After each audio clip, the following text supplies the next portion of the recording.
감사합니다. 오늘 3부 예배 나오신 여러분들을 축복합니다. 10월이 시작되었는데요. 10월달 이 가을에 날마다 주님과 동행하며 행복하시기를 바라고 건강하시기를 바랍니다. 오늘 처음으로 원양제일교회가 어떤 교회인가 보시려고 오신 가정들이 몇 가정이 되네요. 우리 교회 참 좋은 교회입니다. 오늘 오셨으니까 은혜 받고 가세요. 네, 우리 새생명 초청잔치를 위해서 우리 함께 구호를 외치잖아요. 한번 제가 준비 그러면 여러분은 할렐루야 그렇게 한번 해보시겠습니다. 제가 먼저 하겠습니다. 준비! 할렐루야! 한 성도 한 영혼 한 영혼을 주님 품에 기도로 씨를 뿌려. 생명의 싹을 틔웁시다. 아주 잘하셨어요. 세 번째인데 너무 잘하시는데 오늘 할 수 있는 최선의 오늘 할 수 있는 걸 최선으로 잘하는 거 한 번만 마지막으로 더 하겠습니다. 준비. 할렐루야!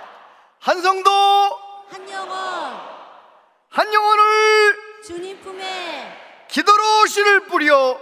생명의 싹을 틔웁시다. 아멘. 할렐루야. 예, 아유 1부 2부는 안 그러는데 3부는 박수까지 쳐주셔서 너무 고맙습니다. 예수 그리스도 그 이름이 능력의 이름입니다. 예수님께서 행하신 십자가와 부활, 그 놀라운 복음, 얼마나 많은 영혼을 살렸는지 모릅니다. 예수의 복음이 증거될 때 그곳에 구원의 역사가 일어나는 것을 사도 바울은 수도 없이 보았습니다. 특별히 고린도 교회에 가서는 아덴에서 했던 것처럼 자기의 지혜를 더하지 않고 그냥 십자가만을 자랑하려고, 예수님만 자랑하려고 몸부림치며 복음을 전해서 고린도 교회가 세워졌습니다. 그런데 고린도 사람들은 문제가 많은 사람들이었습니다. 본래 고린도라고 하는 이 항구 도시가 경제적으로 또 교통적으로 여러 가지로 번창한 도시가 아주 문제가 많았거든요. 근데 문제 많은 사람들이 모여서 예수님 믿고 교회가 이루어졌으니 그 교회에 얼마나 많은 문제가 생겼겠습니까? 함께 복음을 듣고 한 교회가 되었는데도 나는 바울파, 나는 베드로파, 나는 그리스도파 이래가면서 서로 파당이 나뉘어가지고 그러는 거예요. 그리고 성도들끼리 서로 싸움하다가 재판을 세상 법정에 가서 재판을 하기도 하고요. 머리를 잘라야 되느냐 말아야 되느냐 이런 문제 가지고 서로 말이 많고요. 성찬식 할 때도 문제가 되는 거예요. 어떤 사람 먼저 와가지고 다 먹어버리고 술에 취하고, 나중 온 사람은 성찬식 하고 싶어도 하지도 못하고, 뿐만 아니라 교회 들어오기 전에 바람 폈던 사람들 교회 들어와서도 또 바람을 펴가지고, 고린도 교회가 바람 피는 사람들이 들어있어가지고 얼마나 많은 문제가 있는지요. 그런 소식을 멀리서 전해 듣고 바울 사도가 책망하는 편지를 썼습니다. 조목조목 책망하면서 꾸중했는데, 감사하게도 그 편지, 고린도 전서 편지를 받아서 읽고 듣고 고린도 교회 성도들이 회개하는 거예요. 그래서 그들에게 두 번째 편지를 씁니다.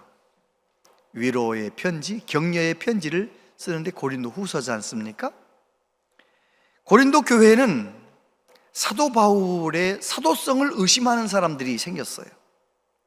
사도 바울은 예루살렘 교회 지도자들한테 추천서를 받은 적도 없는 사람이다 이래가면서 바울 사도를 인정하지 않으려고 하는 거예요.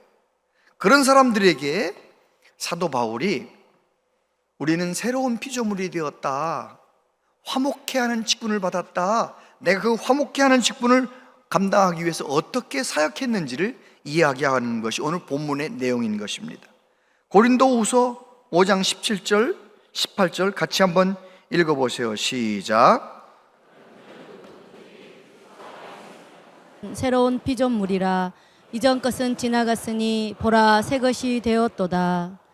모든 것이 하나님께서로 났으며 그가 그리스도로 말미암아 우리를 자기와 화목하게 하시고 또 우리에게 화목하게 하는 직분을 주셨으니. 할렐루야. 아멘. 바울 사도는 예수님을 깊이 만나고 그 분명한 예수님 안에서 변화되는 것을 경험했거든요. 우리는 그리스도 안에 있으면 다 새로운 피조물이다. 어떤 피조물이라고요? 예수님으로 말미암아 하나님과 관계가 화목하게 된, 회복된, 그래서 하나님을 아버지라 부르며 하나님 예배하며 사는 하나님의 백성이 되었다는 거예요.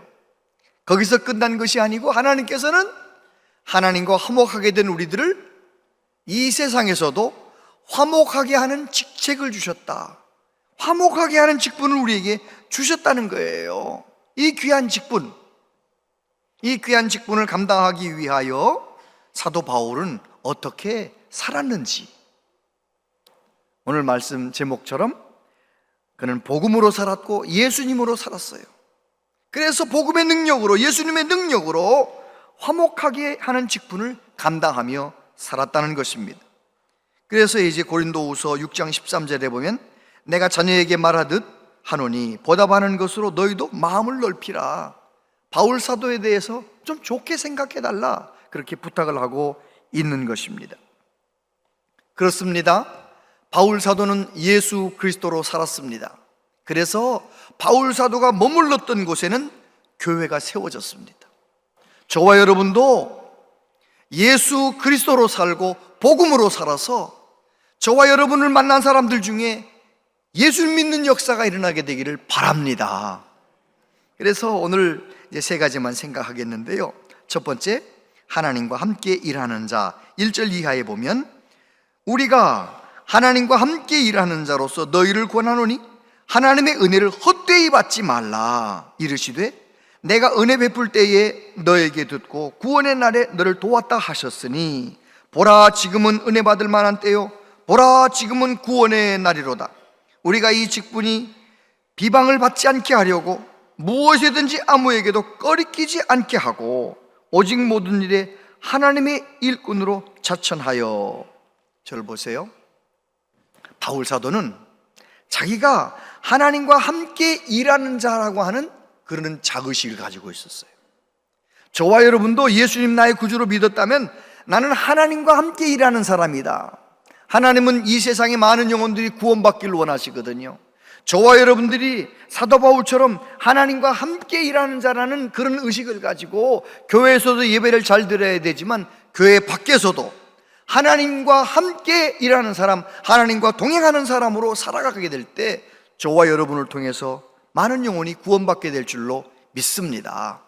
하나님과 함께 일하는 자로서 성도들이 그렇게 권했습니다. 너희는 하나님의 은혜를 헛되이 받지 말라. 하나님의 은혜, 은혜가 뭡니까?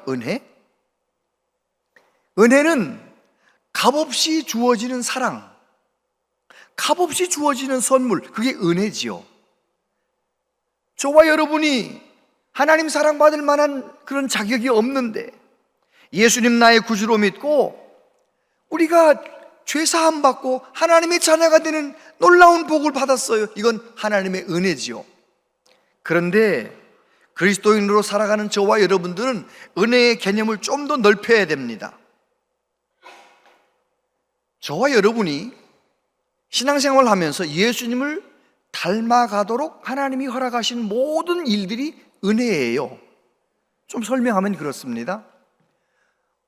어느 날부터 우리 자녀가 사춘기가 돼가지고 속을 썩이기 시작해. 말도 안 하고 자기 문 닫고 들어오지도 못하게 하고. 그러면 부모님이 속이 상해요, 안 상해요? 그걸 뭐 죽여요, 살려요? 그러니까 어떻게 합니까? 사춘기 자녀 때문에 새벽에 나와서 팍 눈물로 기도하는 거예요. 하나님 앞에 막 우리 자녀 붙잡아 달라고 기도하는데 세월이 2, 3년 지나더니 사춘기가 끝났네요. 사춘기 끝났는데 새벽 예배 3년 하는 동안 내가 어떻게 됐어요? 믿음이 깊어지고 내가 예수님을 좀 더 닮았어요. 그러면 자녀가 속 썩인 것은 나에게 뭐예요? 은혜라고 대답하시면 맞아요. 은혜. 아유, 암이 다른 사람들 얘기인 줄 알았는데, 아유, 이 허리 디스크가 다른 사람 얘기인 줄 알았는데, 나도 아파가지고 아주 죽을 것처럼 아픈데, 그래서 너무너무 몸이 아파서 새벽마다 나와서 아니면 저녁에 하나님 앞에 시간 정해놓고, 하나님 나 좀 살려주세요 막 붙잡고 기도하면서 치료를 받았네요. 그러는 동안 한 2, 3년 치료하면서 치료가 다 끝나서 몸이 건강해졌어요. 그런데 내가 늘 날마다 하나님 앞에 매달려 기도하다가 내 믿음이 좋아졌네요. 내가 주님을 더 닮게 되었네요. 그러면 내 질병이 나에게 뭐예요? 은혜. 부도는 다른 사람 얘기인 줄 알았는데 세상에 사업하는 내가 부도를 만났어요. 너무너무 힘들어요. 너무 어려워요. 그래가지고 정말 누구도 나를 도와주지 않을 것 같아서 하나님만 바라보고 하나님 앞에 막 와서 울면서, 그래서 시간 정해놓고 와서 울며 기도했네요. 그러다가 또 어찌어찌 해가지고 경제적으로 조금씩 회복되고 있어요. 그런데 2, 3년 동안 울며 하나님께 매달려 기도하다가 내 믿음이 성장했어요. 그러면 부도가 뭐예요? 하나님의 은혜. 아유, 3분은 대답을 잘해 주셔서 고마워요. 여러분, 우리의 짧은 인생 뒤돌아보면 하나님의 은혜가 아닌 것이 하나도 없어요. 할렐루야. 정말 내가 하나님과 관계가 지금 건강하다면 모든 게 다 은혜인 거예요. 지금 고난 가운데 있는 분도 믿음으로 주님 안에서 바라보면 그것도 은혜인 거예요. 그 기회가 있을 때 자녀 때문에, 건강 때문에, 물질적인 문제 때문에, 가정적인 어떤 어려움 때문에 그때가 바로 은혜 받을 때라고 생각하고, 지금이야말로 은혜 받을 때다 이렇게 생각하고 하나님 앞에 매달리는 우리 모두 되시기를 바랍니다. 사도 바울은 고린도전서 15장에서 그러나 내가 나된 것은 하나님의 은혜로 된 것이다, 내가 잘해서 그런 게 아니라는 거예요. 바울 사도는 나의 나된 것은 다 하나님의 은혜다. 저와 여러분도 하나님의 은혜를 그렇게 받으며 누리며 살아가게 되기를 바랍니다. 근데 은혜를 어떻게 받지 말라? 헛되게 받지 말라. 은혜를 헛되게 받지 말라, 이 말이 무슨 말일까요? 저와 여러분은 이미 은혜를 받았어요. 한량없는 은혜를 받았어요. 받았는데 은혜 안 받은 사람처럼 헛되게 살아가는 사람이 있어요. 어느 마을에 포도주 장사하는 두 사람이 포도주를 도매로 떼러 저 먼 도시에 가서 포도주를 떼올 때는 한 마차에 타고 한 통을 가지고 이제 가서 받아와서 나눠 가지고 그걸 포도 장사를 하는 사람들이 있었답니다. 근데 좀 날씨가 추운 날이었는지 이제 가가지고 포도 한 통 사가지고 오다가 한 사람이 이렇게 말했어요. 여보게, 내가 좀 날씨가 추워서 그런데 자네 포도주 나 조금만 나 사 먹고 싶네. 그래가지고 돈을 1,000원을 지불하고 한 컵을 딱 마셨어요. 그랬더니 몸이 따뜻해졌어요. 기분도 조금 좋아지는 걸 보고 이 사람이 어떻게 했어요? 나도 한 잔 사 먹세. 그래가지고 금방 받은 1,000원 가지고 이 사람한테 주면서 자기도 한 잔 또 먹었어요. 기분 좋네요. 술 마셔본 분들 알지만 한 잔만 먹고 끝나나요? 그래가지고 자기 동네로 돌아가는 동안 1,000원을 이 사람한테 줬다가 이 사람한테 줬다 하면서 서로 어떻게 해요? 주거니 받거니 술을 한 통을 다 먹고 집에 갔더니 텅텅 비어 있어요. 그런데 두 사람이 소리치는 거예요. 자네하고 나는 대단한 사람이야. 이 돈 1,000원 한 장 가지고 이 큰 통을 다 사 먹었으니 말이야. 3분은 웃어주셔서 고마워요. 1부, 2부는 안 웃으시더라고요. 이게 유머인데 집에 가서 웃으시려고 하는지 안 웃으셨어요. 여러분, 이게 헛되게 갔다 온 거잖아요. 이 두 장사가 헛되게 그 동네 먼 도시에 가서 사온 거잖아요. 여러분, 우리가 예수님 믿어서 하나님 앞에 놀라운 은혜를 받았는데 헛되게 살아가는 사람이 있다는 거예요. 오늘 바울 사도는 뭐라고 말합니까? 내가 하나님 앞에 받은 은혜를 헛되게 하지 않으려고 어떻게 했다고요? 헛되게 하지 않으려고 이 직분이 비방을 받지 않게 하려고 무엇이든지 아무에게도 꺼리끼지 않게 살았다는 거예요. 꺼리끼지 않게 살았단 말이 무슨 말입니까?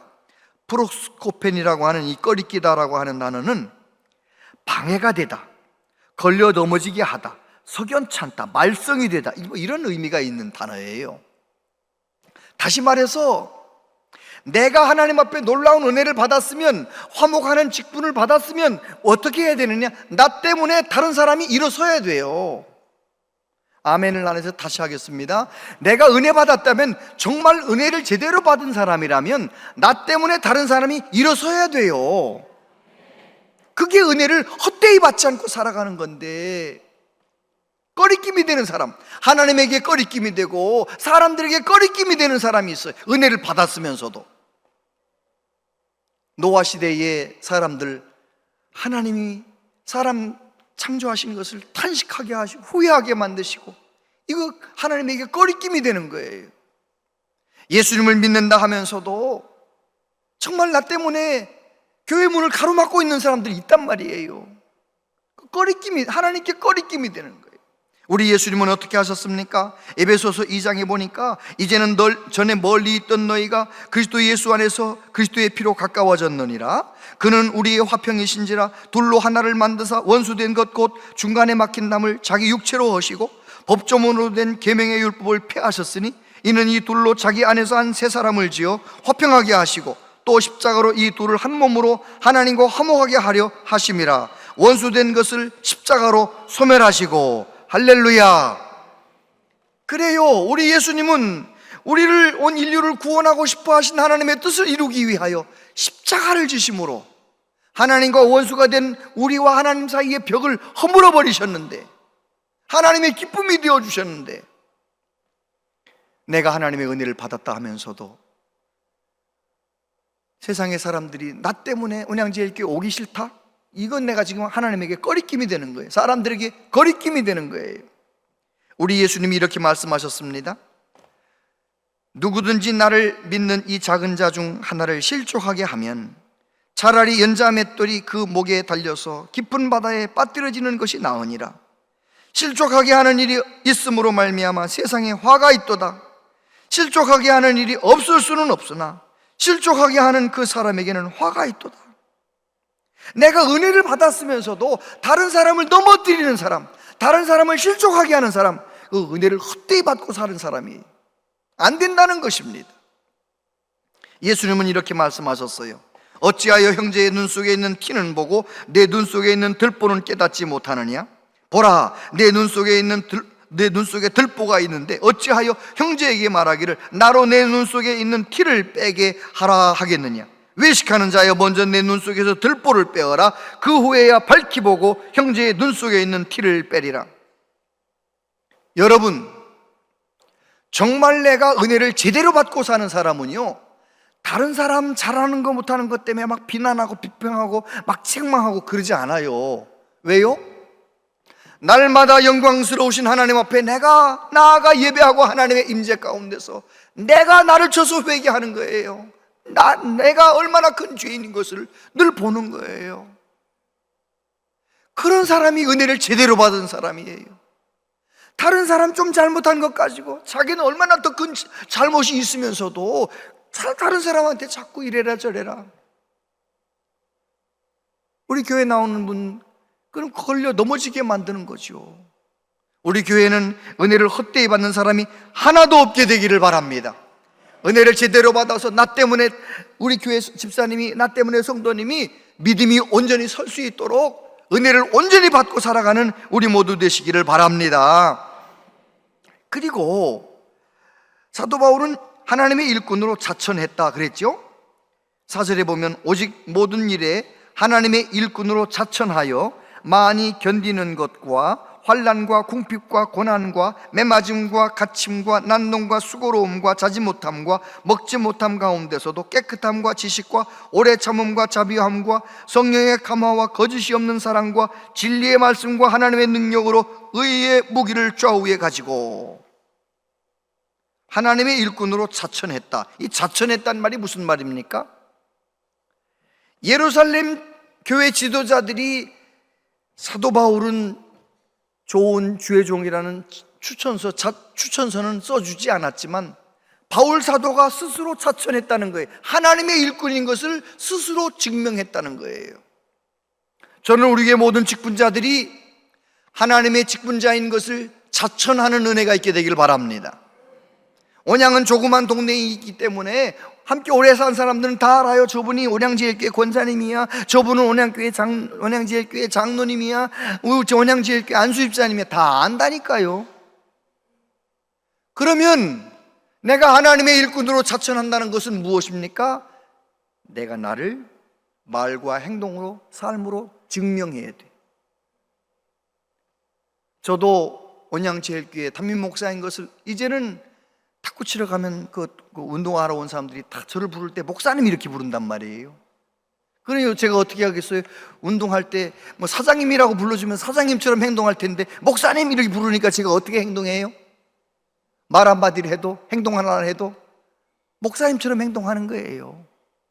여러분, 저와 여러분들이 하나님의 직분자로서, 성도로서 세상에 사는 동안 자천하는 은혜가 스스로 증명하시게 되기를 바랍니다. 그래야 되는 거예요. 바울 사도는 어떻게 증명했습니까? 많이 견뎠다라고 말합니다. 환난과 궁핍과 고난과 매맞음과 갇힘과 난놈과 수고로움과 자지 못함과 먹지 못함, 많은 복음 전하는데 어려움이 있었지만 바울 사도는 못해 먹겠네 그런 게 아니고요, 견뎌냈대요. 어떻게 견뎌냈습니까? 깨끗함과 지식과 오래 참음과 자비함과 성령의 감화와 거짓이 없는 사랑과 진리의 말씀과 하나님의 능력으로. 할렐루야. 바울 사도는 그 모든 것을 견뎌냈는데 어떻게 견뎌냈느냐? 내 힘으로가 아니고 내 능력으로, 내 결심으로가 아니라 하나님의 능력으로, 성령의 감화로, 거짓이 없는 사랑으로. 다시 말해서 주님이 내 안에 살아계셔서 주님의 능력으로 그 모든 걸 견뎌냈다는 것입니다.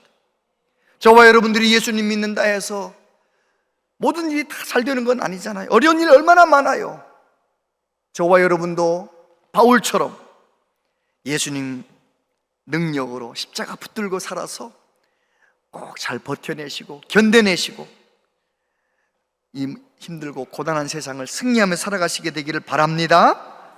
그래서 바울 사도는 이렇게 선포하는 거예요. 난 복음으로 사는 사람인데 어떻게 살았느냐? 영광과 욕됨으로 그러했으며 악한 이름과 아름다운 이름으로 그러했느니라. 우리는 속이는 자 같으나 참되고 무명한 자 같으나 유명한 자요, 죽은 자 같으나 보라 우리가 살아있고 징계를 받는 자 같으나 죽임을 당하지 아니하고 근심하는 자 같으나 항상 기뻐하고 가난한 자 같으나 많은 사람을 부요하게 하고 아무것도 없는 자 같으나 모든 것을 가진 자로다. 할렐루야. 바울 사도를 좋게 보는 사람도 있지만 안 좋게 보는 사람도 있었거든요. 그래서 바울 사도가 말씀을 전하면 거짓말하고 있네 그러는 거예요. 예수님이 십자가에 죽으셨다, 부활하셨다는 뭐 이런 얘기를 하면은요, 인정하지 않는 거예요. 그런데 세상 사람들은 나를 속이는 사람인 것처럼 생각하는 사람이 있지만 아니라는 거예요. 나는 참되고, 이 참되고가 뭡니까? 진리 되신 예수님을 전하는 사람이라는 거예요. 여러분, 예수님만이 진리이십니다. 진리이신 예수님만이 우리를 사랑하신 하나님을 온전히 보여주시는 거예요. 저와 여러분도 예수님만 자랑하면 저와 여러분도 참된 성도가 되는 것이지요. 무명한 자 같으나 유명한 자요. 무명한 자라는 말이 무슨 말입니까? 전도한다. 여러분, 전도대원 한번 교회 나와가지고 전도 용품 가지고 나가서 전도해 보십시오. 사람들이 여러분을 인정해 주는지 무시하는지. 옛날이나 지금이나 전도하는 사람을 무시하는 거예요. 그런데 바울 사도는 아니라는 거예요. 나는 유명한 자라는 거예요. 어떻게 유명한 자예요? 하나님이 알아주시는 거예요. 사람들은 나를 몰라주지만 하나님은 날 알아주시고 천사도 흠모하는 복음을 전하는 유명한 자라는 거예요. 근심하는 자 같으나 나는 모든 사람을 기쁘게 한다는 거예요. 항상 기뻐한다는 거예요. 할렐루야. 그래요. 고난당하면서 얼마나 채찍 맞으면서 근심하는 자 같지만 나는 아니라는 거예요. 나는 기뻐한다는 거예요. 가난한 자 같으나 많은 사람을 부요하게 하고 내가 복음을 전함으로 영적으로 거지 같은 사람들이 예수님 때문에 다시 하나님의 자녀가 되고 많은 사람을 부유하게 하는 사람이라고 자기 자신을 이야기하고 있는 거예요. 아무것도 없는 자 같으나 모든 것을 가진 자로다. 여러분, 이 세상의 가치관으로 보면 좋은 차, 조금 안 좋은 차, 좋은 아파트, 안 좋은 아파트, 키가 큰 사람, 작은 사람, 많이 배운 사람, 적게 배운 사람, 여러분, 그거요 길게 가봐야 4, 50년이에요 4, 50년 지나면 우리 다 어디 가는 거예요? 천국 가는 거예요. 천국 가가지고 서울대 나왔다고 뻐겼다가는 어디서 서울대야? 어디서 천국 가가지고 좋은 차, 천국 가가지고 무슨 여러분, 이 세상의 가치관으로는 사도 바울처럼 그렇게 비교를 당하고 그럴 수 있지만 하나님 나라의 가치관, 복음으로 사는 사람은, 하나님 나라의 소망을 두고 사는 사람은 그런 거 연연하지 않는 거예요. 누가 뭐라 하든지 그거 신경 쓰지 않는 거예요. 나는 참되고, 나는 유명한 자고, 나는 살아있고, 나는 항상 기뻐하고, 모든 사람을 부욕해 하고, 모든 것을 가진 자로다. 할렐루야. 바울 사도처럼 그렇게 고백할 수 있는 우리 모두 되시기를 바랍니다. 그건 내 능력이 아니에요. 내 결심으로 되는 게 아니에요. 2023년 작년 6월이지요. 5명 아주 유명한 사람들 5명이 파키스탄의 재벌, 그리고 아들, 그리고 또 영국의 억만장자, 그 잠수정 운영하는 여행사 대표, 프랑스 해양 전문가 5명이 잠수함을 타고 어디에 내려가느냐? 저 바다, 대서양 바다 밑에 가라앉아 있는 타이타니코 잔해 관광하는 8일 코스에 관광하는 거예요. 내려갔다 오고 이렇게 하는데, 그런데 그 잠수정은 5명 타는 잠수정인데 대부분 선체는 탄소 섬유로 아주 12.7cm 두꺼운 탄소 섬유로 특별하게 제작이 되었고, 잔망경이 있는 구조물하고 또 문 이런 데는 티타늄 합금으로 특별하게 만들어 가지고요 4,000m 밑에까지 내려갈 수 있는 잠수함을 만든 거예요. 그런데 한번 그거 타고 8일 동안 관광하는 관광 비용이 얼마냐? 한화로 3억 4천만 원. 놀라지도 않으시네요. 8일 동안 관광하는데 3억 4천만 원이 든다니까요. 근데 그 3억 4천만 원 내고 그냥 아들하고 내려갔는데, 그냥 5명 내려갔는데 다 어떻게 됐다고요? 뉴스 안 보셨어요? 그 잠수함이 말이죠, 연락이 안 돼서 나중에 던져보니까 잠수함이 빠개져 있어. 왜 잠수함이 부서졌겠어요? 수압을 견디지 못해서. 제가 다른 얘기 하려고 그 얘기를 꺼낸 게 아니라, 깊은 바다 1000m, 2000m, 3000m 밑에, 바다 밑에 내려가면 뭐가 있어요? 수압이 있어요. 수압. 그래서 특별하게 만들어진 배도, 잠수함도 잘못하면, 부실하게 만들면 빠사져 버려가지고 거기 들어있는 사람들이 다 죽어버려요. 이게 세계적인 뉴스가 된 거예요. 그런데 말입니다, 그 4,000m 밑에 물고기가 있을까요, 없을까요? 잘하시네요. 물고기가, 심해어가 있습니다. 심해어가. 그 깊은 바닷속에 사는 물고기가 있어요. 사람들은 엄청나게 많은 돈을 들여 최고의 현대 기술로 그 튼튼한 잠수정을 타고 그렇게 산소 공급받으면서 이렇게 내려갔는데도 잘못하면 부서져 버려가지고 죽는데, 어떻게 그 물고기는 그 깊은 바다 4,000m, 5,000m 그 수압을 견디고 살 수 있을까요? 너무 어렵게 생각하지 마세요. 어렵게 접근하실 거 없어요. 하나님께서 그렇게 살 수 있는 능력을 그 물고기한테 주신 거예요. 거의 물로 만들어져 있대. 그 속에 있는 그 물고기들은요, 거의 물과 비슷한 그런 세포로 만들어져 있어요. 너도 물 나도 물 눌러봐야 뭐 물이 물을 눌러봐야 무슨. 그래서 수압을 다 아무것도 없는 것처럼 이겨내는 거예요. 다시 말해서 하나님께서 그 수압을 견딜 수 있도록 설계해서 살게 만드셨으니 거기서 살고 있는 거예요. 오늘 저와 여러분에게 이 이야기를 적용하면 무엇입니까? 이 세상이 피곤하고 어렵지만 내가 복음으로 살고 예수 그리스도로 살 수 있다면, 복음의 능력으로 살 수 있다면, 내 능력이 아니라 내 결심이 아니라 복음의 능력으로 살아갈 수 있다면, 우리는 내가 만나는 많은 어려움도, 내가 만나는 모든 장애물도 넉넉히 이겨내고 뛰어넘을 줄로 믿습니다. 내 능력이 아니고 복음의 능력으로. 사도 바울은 말합니다. 로마서 8장 37절 같이 읽어보세요. 시작. 우리를 사랑하시는 이로 말미암아 우리가 넉넉히 이기느니라. 간신히 이기는 정도가 아니에요.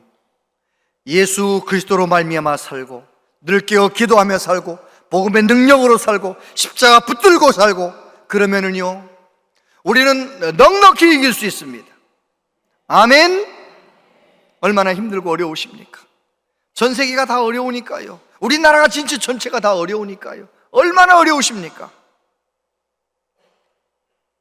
그 모든 어려운 상황들, 그 모든 힘든 상황들을 바울 사도가 그랬던 것처럼 우리는 화목하게 하는 직분을 받은 자니까 주 예수 그리스도로 살면서 예수님의 성품을 전하고 누리며 흘러보내며 그렇게 복되게 살아가는 저와 여러분들 다 되시기를 축복합니다. 기도하겠습니다. 하나님 아버지, 우리에게 놀라운 은혜를 베풀어 주셔서 값없이 하나님의 자녀가 되었고, 우리는 복음의 능력 가운데 복음의 능력을 누리며 살 수 있는 귀한 복을 주셨습니다. 예수님 믿으면서도 내 힘으로만 살려고 하고, 예수님 믿으면서도 내 결심으로만 살려고 했던 우리의 모든 모습을 내려놓습니다. 이제는 사도 바울이 그랬던 것처럼 복음으로 살겠습니다. 예수 그리스도로 살겠습니다. 성령님 우리를 도와주시옵소서. 예수님 이름으로 기도하옵나이다. 아멘.